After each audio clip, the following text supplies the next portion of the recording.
Hallo, meine lieben Freunde. النهارده معانا Verb sitzen. Sitzen يجلس.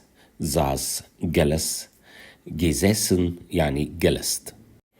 هنعرف دلوقتي ازاي الفعل ده بيجي. يلا بينا. أول حالة mit dem Hintern auf einem Stuhle oder ähnliches ruhen. Schule. يعني إنك بتقعد أو بتستريح على كرسي أو شيء من هذا القبيل.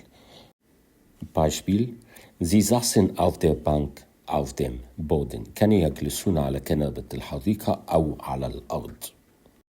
أو مثلا زي Kinder sollten nicht so lange vor dem Fernseher sitzen. لا يجب أن يجلس الأطفال طويلا أمام شاشة التلفزيون. ممكن كمان نستخدم الفيرب sitzen إن هو نحدد بمكان. Sich an einer Stelle befinden an der Wand saß ein Schmetterling. كان هناك فراشة تجلس في مكان على الحائط. Der Schmutz saß tief in den Ritzen.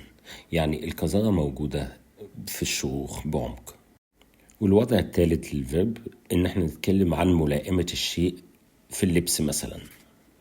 Die Hose sitzt an den Hüften nicht so gut. يعني البنطلون غير مظبوط من عند الوراك أو الفخذين. رابع حالة Einhaftstrafe Verbüßen.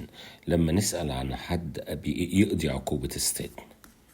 دوت باللغة العامية umgangssprachlich. Wie lange muss er noch sitzen? كم من الوقت يجب عليه الجلوس؟ ده بالنسبة للسجن. خلصنا النهاردة شرح فيرب sitzen. لو عجبك الفيديو دوس لايك وشير الفيديو عشان غيرك يستفيد. ولو ما كنتش اشتركت لسه معايا في القناة اشترك وفعل زر الجرس يصلك كل جديد احنا بنقدمه. تشوس.